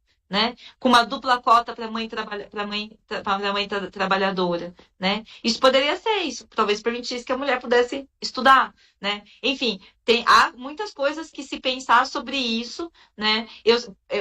E para concluir mesmo, essa questão do acesso da mulher ao ensino, a gente isso que tem sido, inclusive, muito atacado na rede estadual, porque no ensino, no EJA, Educação de Jovens e Adultos, que é voltado principalmente para os trabalhadores e trabalhadoras, a gente vê que o público é basicamente mulheres, né? Tem muitas mulheres. E a grande maioria é isso. Tive meu filho, engravidei, tive que abandonar o estudo e estou voltando para a educação de jovens e adultos. Então, a política de expansão de creches, o combate também a responsabilidade quase que exclusiva da mulher sobre o cuidado dos filhos, tudo isso é um elemento fundamental para a gente pensar o acesso à educação e a melhoria do trabalho, porque não dá para a gente pensar a educação, né, foi comentado, né, que a questão do ensino técnico, não dá para a gente pensar a educação porque porque hoje o ensino está sendo profissionalizante, porque você tem uma estrutura do mercado de trabalho que está completamente em ruínas, né? E é um estudo aqui que, na verdade, é uma. Vai dar para aprofundar aqui, mas que, na verdade, é pagar pouco para o povo trabalhar muito, para ampliar a jornada e para ter Sim. péssimas condições de trabalho. Eu vou parar por aqui, porque daqui a pouquinho vai acabar minha bateria. Se eu cair, vocês me desculpem, mas foi um prazer gigantesco poder conversar com vocês. Saúdo, agradeço o convite e quero também saudar a Amanda aí, que participou comigo aqui desse debate. Obrigado, Mariana, te agradeço demais pela participação. Só de fazer uma perguntinha rápida. No âmbito da Câmara de Campinas, você acha que pode ter espaço para debater municipalmente o polo de Campinas? Porque uma coisa que a gente tem tentado levar às prefeituras é sobre as prefeituras fazerem uma busca ativa por mais cursos para os seus polos, né? Em São Paulo, o que acontece muito são as prefeituras ficarem acomodadas. Quando a Univesp oferta curso, eu quero. Mas, por exemplo, Campinas, a Prefeitura de Campinas ela poderia bater mais na porta da própria Unicamp para ofertar curso para o seu polo. Tem abertura para isso? Tem algumas modalidades de ensino à distância, por exemplo, para formação dos trabalhadores, da própria prefeitura e tudo mais. Acho que teria espaço. Então, assim, a prefeitura de Campinas é terrível, né? E eles estão numa onda de privatizar e fazem esses contratos com essas empresas que prestam serviço privado. Inclusive, essa modalidade, né? De muitas vezes, a gente fez um combate aqui alguns anos atrás, exatamente isso, um contrato com uma empresa privada para prestar serviço, né? Mas há que se avaliar melhor. Entendi, mas, por exemplo, você vê uma possibilidade de o cargo coordenador do polo UAB se tornar uma carreira do município, porque isso é um problema que a gente vê em muitas cidades. E como você fala de Campinas, Guarulhos, as cidades maiores, eu vejo que elas têm mais condição para isso. Teria que ter um processo de luta e de pressão, porque aqui a prefeitura ela está bastante numa onda de privatizar mesmo, assim, sabe? Eles estão fazendo contratos com setores, por exemplo, aqui tem a São Leopoldo Mandic, que é uma universidade privada, e aí você tem uma série de contratos, inclusive com o SUS e tudo mais. Então, a prioridade da prefeitura é em contrato com o setor privado. Acho que teria que ser um processo de luta. Entendi, legal. Mariana, muito obrigado de novo, super obrigado, foi super produtivo. Valeu mesmo aí pela presença, por trazer a notícia em primeira mão para a gente aqui também. Tá? O vídeo ele vai estar sendo publicado depois, eu te passo também, então fica à vontade aí para você repostar e também utilizar trechos aí. Então, muito obrigado de verdade, valeu pelo debate e a gente, claro, vai mantendo contato. Passar agora para a Amanda, então, a palavra está com você. Primeiro, eu queria agradecer, né, Douglas, Paula, Ellen, Vani, pela contribuição, que é importante a gente poder ouvir quem vive os problemas para a gente poder tratar sobre eles e, consequentemente, chegar às melhores propostas de soluções para se enfrentar a realidade. E aí eu queria fazer uma reflexão mais geral e depois ir para os temas específicos que vocês trouxeram, porque eu acho que uma reflexão que a gente precisa fazer hoje do porquê a gente vive, a maior parte dos problemas que a gente vive, então, por exemplo, falta de orçamento para a educação, violência contra a mulher, dificuldade das mulheres trabalharem e estudarem, desemprego, aumento do custo de vida que a gente tem vivido hoje, vai no supermercado agora é uma tristeza no supermercado, né? A falta de moradia, tudo isso que a gente tem passado é uma escolha. E isso a gente precisa ter muito claro. Existem pessoas no Brasil e poderosos, grandes empresários e banqueiros de outros países que escolhem que no Brasil a educação não vai ter investimento. Que escolhem que no Brasil as políticas públicas para as mulheres serão reduzidas. Que escolhem que a gente vai ficar desempregado. Que escolhem que o alimento vai estar caro, cada vez mais caro. E eu estou dizendo isso porque, por ser uma escolha, ela é feita de um lado, né? E com um interesse. E qual é o interesse hoje defendido no Brasil? Os interesses dos grandes ricos. Esse é o principal problema. O Estado hoje, os governantes, os deputados, o presidente, o governador, os senadores, eles não estão lá para representar quem elegeu eles. Eles estão lá para representar quem financiou a campanha deles. Eles estão lá para representar quem paga e enche o bolso deles de dinheiro. Enquanto a gente tem visto a nossa vida ficar cada vez pior. E eu estou fazendo essa reflexão primeiro porque para a gente sair da situação que a gente está vivendo hoje, nós vamos precisar de propostas que rompam com essa realidade. Nós vamos precisar romper com essa lógica de defender os interesses de quem já tem muito privilégio. De colocar dinheiro no bolso, cada vez mais, de quem anda de jatinho. De quem mora em mansão. De quem come picanha todo dia. Então, o dinheiro do nosso país está indo para o bolso dessas pessoas. Então, o caminho está errado. E a proposta da unidade popular é a gente mudar a forma como a política funciona. E ela passar a ser uma política feita pelo povo. E ser uma política defendida pelo povo. Então, nós precisamos de mulheres como a Ivani no poder do nosso país. Mulheres como a Ivani, que são mães trabalhadoras e que querem estudar, que querem se formar, trabalhar para construir a sua vida e poder contribuir com a nossa sociedade, essas mulheres precisam ter voz. E, infelizmente, não são essas as mulheres que têm voz hoje no nosso país. Quando as mulheres têm voz, né? Que na maioria das vezes não tem. Então, por exemplo, essa questão do orçamento não é à toa, assim, é a questão que o companheiro apresentou, né? Vamos defender uma verba exclusiva para o EAD e tal. Pode ser uma possibilidade. Mas a questão principal do orçamento é o estado de São Paulo, a cidade de São Paulo é a cidade mais rica da América Latina. Aqui no estado de São Paulo estão as cidades que estão entre as 100 mais ricas do Brasil. A região metropolitana de São Paulo tem a maioria das suas cidades entre as 100 mais ricas de um país que tem mais de 5 mil cidades, mais de 5.500 cidades. Então, nós estamos num estado muito rico. Então, por que este estado ainda não tem uma educação de qualidade? Porque a educação não é uma prioridade. Essa é a verdade. Então, nós precisamos lutar para que o orçamento da educação seja maior. E como a gente faz isso? Tem coisas muito simples, como o programa da Unidade Popular nacionalmente, a gente tem. Hoje a gente tem esse dinheiro da dívida pública, por exemplo, que a gente tinha que parar de pagar e resolver os problemas essenciais de saúde, educação, moradia primeiro, depois ver essa questão da dívida. A questão da taxação de grandes fortunas. Hoje, quem tem um jatinho, quem tem um helicóptero, não paga imposto. Hoje, quem financia o Brasil são os trabalhadores, é a gente, com o imposto que a gente paga na comida, no gás, na gasolina, na roupa, nos utensílios domésticos. Somos nós, trabalhadores, dos mais pobres, quem mais paga imposto no Brasil. Então, somos nós que sustentamos o nosso país e os ricos estão lá, vivendo a vida muito boa.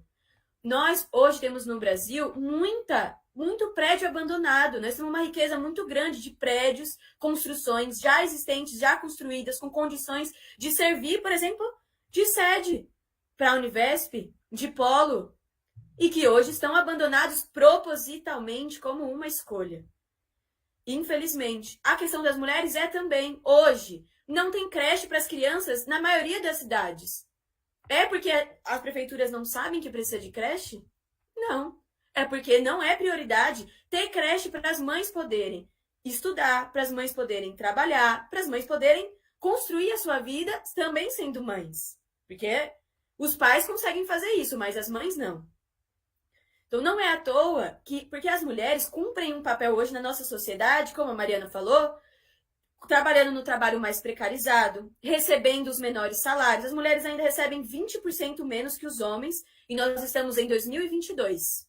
As mulheres trabalham 75 dias por ano de graça. Não é à toa, é porque isso é mais lucrativo. Eles não terem a creche, não ter restaurante popular, não ter lavanderia popular, não ter estrutura para que as mulheres não precisem ficar limpando a casa, lavando roupa, lavando louça, fazendo comida. Porque hoje essa tarefa é principalmente das mulheres, né? Por mais que isso tenha mudado um pouco. As mulheres que cumprem esse papel, as mulheres que cuidam dos filhos doentes, as mulheres que cuidam dos idosos doentes, as mulheres que cuidam dos parentes, são as mulheres que cuidam e ainda precisam trabalhar. Quando ainda não são elas quem sustentam a casa. Então, assim, é mais lucrativo para essa sociedade que a gente tá, que as mulheres vivam nessa realidade.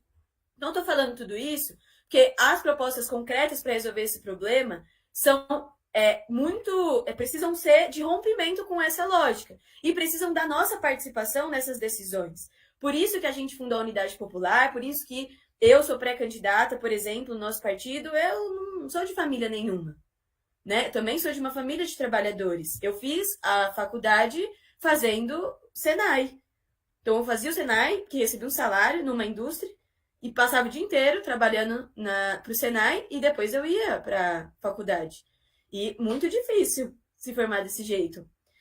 E a maioria dos estudantes que estavam comigo, que entraram na universidade, no Senai, saíram, porque primeiro você precisa pagar a conta de casa, primeiro você precisa comer, depois você faz a universidade. Então, as nossas propostas, por exemplo, com relação ao orçamento, é isso. A educação precisa ser uma prioridade. Então, para o EAD, hoje, que é uma necessidade, que é necessário, que é importante para tantas trabalhadoras e trabalhadores, para tantas pessoas que precisam, que querem se formar, que querem ter mais um curso superior, que querem ter acesso à educação e que o EAD é a melhor forma, para que o EAD tenha o orçamento, o investimento necessário para que tenha a qualidade que ele pode ter nessa estrutura, nós precisamos ter mais orçamento para a educação. E então a educação precisa ser uma prioridade. E outras coisas precisam deixar de ser prioridades para o Estado e para a federação do nosso país. E a questão das mulheres é a mesma coisa. Nós precisamos ter políticas públicas que pensem as condições das mulheres. Então, a realidade de violência é uma delas, que impede as mulheres de fazerem várias coisas. E as políticas públicas de combate à violência contra a mulher estão sendo cortadas, não estão crescendo. A estrutura para as creches, a estrutura de educação de qualidade para as crianças, né? A própria estrutura de acesso ao trabalho, porque as mulheres, inclusive, quando são mães, são as primeiras a serem demitidas. E quando são mães, inclusive, recebem os salários menores. Então tem toda uma estrutura que precisa de políticas que pensem especificamente essa realidade, para que tenha condições das mães poderem estudar.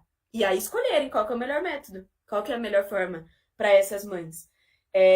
Então, eu queria fazer só uma última reflexão, que é a de que hoje, gente, a gente tem esse desafio para o próximo período que não tende a melhorar nesse sentido.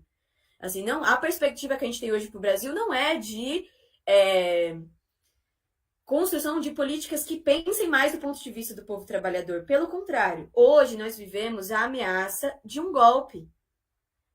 Nós vivemos hoje no Brasil a ameaça de voltar a viver debaixo de uma ditadura militar. É isso que o Bolsonaro e os generais que compõem o governo Bolsonaro têm anunciado, questionando a urna eletrônica, dizendo que os militares ficam no governo até 2035, questionando a estrutura da democracia que a gente vive hoje, desconsiderando as decisões da justiça brasileira, que estão acima das decisões do presidente. Então, hoje nós vivemos essa ameaça e essa é a nossa maior luta. Porque nós precisamos impedir que hoje o Brasil volte a viver numa ditadura. Porque a ditadura militar não significou, por exemplo, para a educação, melhoria.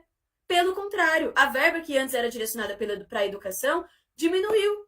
Deixou de ser obrigatório a porcentagem da verba do orçamento do Brasil, que se tinha antes do período da ditadura, deixou de ser obrigatório durante o período da ditadura. O que aconteceu? A educação pública ficou pior. Então, se a gente vive de novo uma ditadura no Brasil, nós não vamos ter mais educação, mais investimento, nada disso que a gente debatendo aqui vai acontecer. Então, o que hoje nós da Unidade Popular, inclusive, defendemos é que nós precisamos hoje, inclusive através dos DCEs, através da luta do movimento estudantil, muito importante, por isso que eu saudei a importância da criação do DCE da Univesp, porque nós, estudantes, precisamos estar organizados e somos uma força importantíssima para a transformação do futuro do nosso país. Nós podemos barrar um golpe militar no Brasil hoje, mas isso só é possível com a luta. Não esperar a eleição. A eleição faz parte, vamos votar, dar o nosso voto para quem a gente acredita que é a pessoa que vai construir um Brasil melhor e tal. Mas nós precisamos hoje lutar pelos nossos direitos, lutar pela democracia, contra o golpe, em defesa dos direitos da classe trabalhadora, das mulheres, da juventude, da educação, que é a questão mais urgente. Então, queria finalizar assim, chamando todo mundo para conhecer a Unidade Popular. Quem quiser se somar nas lutas também fico à disposição e estou super à disposição da Univesp, do DCE da Univesp, para participar de mais debates sobre essa questão da educação, do EAD, para, quem sabe, a gente fazer uma reunião, vocês poderem contribuir com a construção oficial do nosso programa para da candidatura, né, que agora a gente ainda é pré-candidato, o programa está sendo construído, então eu queria deixar o convite, se vocês tiverem essa disposição e vontade para a gente conseguir adicionar na pauta do nosso programa, em programa da Unidade Popular também, o ponto de vista de vocês, porque é isso, nosso programa é construído pelo povo e por pessoas que estão na luta por transformar a realidade que a gente está vivendo, que eu vejo que é a luta que vocês têm feito,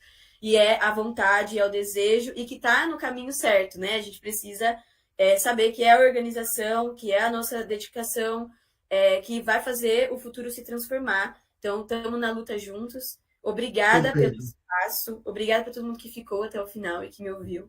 E eu queria deixar o convite só para vocês seguirem nas redes sociais. As minhas redes são, tanto no Facebook como no Instagram, amandabispo.p. E tem as redes da Unidade Popular, que é a Unidade Popular ou unidadepopular.sp, para aqui para o estado de São Paulo. E sigam também o Leonardo Péricles, leonardopericles.oficial, que é o nosso pré-candidato a presidente do Brasil e que também tem mais propostas específicas aí, mais gerais para a situação que a gente está vivendo no Brasil hoje, de como a gente sai dessa crise. Muito obrigada, Chamali, pelo convite, pelas reuniões, pelas explicações e tudo mais também.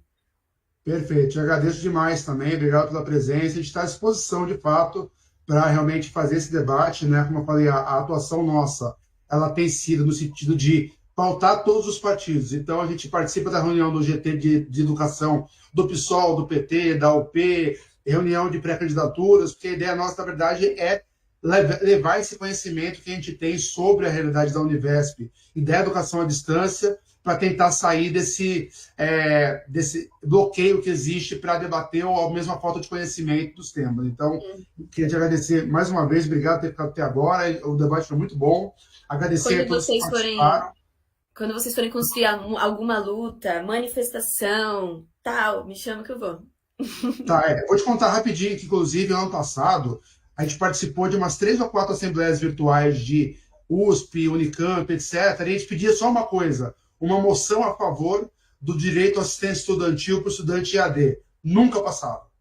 Sempre tinha alguém contrário, como era uma coisa que tinha que ser meio consenso, não passava. Como eu falo, esse preconceito contra a EAD, que replica contra o estudante EAD, até numa coisa elementar, que é assistência estudantil, a gente tem tido dificuldade de ter apoio. Então, eu falo, é uma luta, a nossa luta, a gente está uns 4 passos atrás de qualquer estudante presencial para trazer qualquer pauta para debate. Então, tem muito a ser feito. Queria, então, mais uma vez, te agradecer pela atenção, deixar aqui para finalizar a live, deixar o convite que nós temos ainda ao longo da semana outras lives, né? Hoje foi a Mariana, que estava até então como pré-candidata ao governo. Amanhã, às 6 da tarde, a gente vai conversar com o ex-governador Márcio França, das 6 às 7, e das 7h30 às 9h30, com 2 candidatos a deputado estadual, mais do campo da direita, o Julinho Fusari, do PSC, e o Renato Batista, do Podemos. E na sexta-feira, a gente vai conversar com o ex-prefeito e candidato aí pelo PT, o Fernando Haddad, também das 7h30 às 8h30, horário cravadinho, porque ali a agenda é justa, então convidar todo mundo a chegar no horário aqui, entrar com a gente para essas conversas que vão ter ao longo da semana aí que a gente está fazendo. Nós tentamos também falar com o governador do estado, Rodrigo Garcia, e com outros candidatos, mas quem se disponibilizou a conversar com a gente, tanto nos campos à direita quanto à esquerda, a gente teve dificuldade de conversa. Teve candidatos que falam que não conhecem a realidade e preferem não, vamos dizer assim, não se expor para esse debate porque não tem preparo para ele ou porque não tem conhecimento. Então, o desafio foi feito, a gente está chamando todo mundo e agradecer mais uma vez a presença de todos. Então, uma boa noite, obrigado Amanda mais uma vez, obrigado a Ellen, a Evanil, Douglas, os diretores do DCE que participaram e que acompanhou até agora. Essa live fica gravada, vai estar disponível nas redes do DCE para quem quiser assistir depois também. E fique à vontade para chamar a gente, o DCE no Instagram, @DCEUnivesp, e o canal do Telegram, @DCEUnivesp também. Podem chamar e contatar a gente, tá bom? Muito obrigado, boa noite a todos, e a gente se vê aí amanhã na próxima live. Até mais. Boa noite, até. Boa noite.